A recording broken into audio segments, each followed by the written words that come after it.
When I was living in years ago, there was this guy about my age, I was 19 at the time, who was blind, and sometimes wandered the streets of my neighborhood selling brooms, which he carried in a bundle in his back.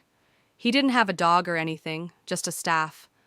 I saw him walk by the house where we lived a few times, and I felt kind of sorry for him, but the first few times didn't really think much of it. What struck me about him, I suppose, was that he was my age.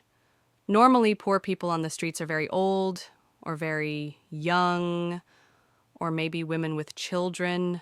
Here was a dude that looked otherwise healthy, yet was obviously quite destitute, but tried to make a living despite his disability.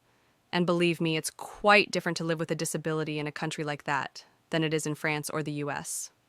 A few months after I had last seen him, I came home and my mom was having a reunion with some of her lady expat friends, as she did once a week. Tea and so on. I stopped by the solarium where they were, said hello to all, and proceeded to grab me a soda and a few pastries. While I was doing this, I picked up on the conversation they were having. It turns out that the day before, there had been a murder in a poor neighborhood that bordered ours. Not an unusual occurrence, but what stopped me was one of the ladies saying that they had killed a blind couple. I inquired further, and it turns out that it was this guy. The ladies knew him, of course, because they lived in the same area, and I suppose even bought a broom or two from him at some point. Then it got worse. He lived in a little house with his wife, who was also blind. Apparently, she worked doing needlepoint or something like that. Men, number unknown, had broken into their house at night, assaulted the guy. I mean, how could he defend himself? And while he was lying on the floor bleeding, raped his wife repeatedly. Then they stabbed her and kicked the guy's head in against the concrete floor of the house as they were leaving, killing him.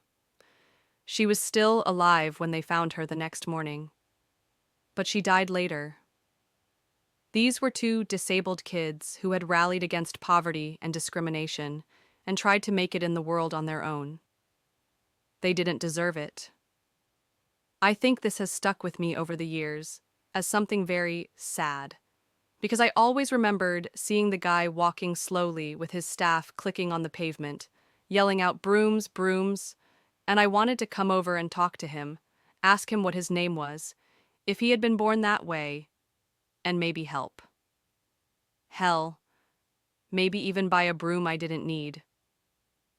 But I never did it. I could never shake the feeling that maybe I could have done something for him and his wife if I had known she existed.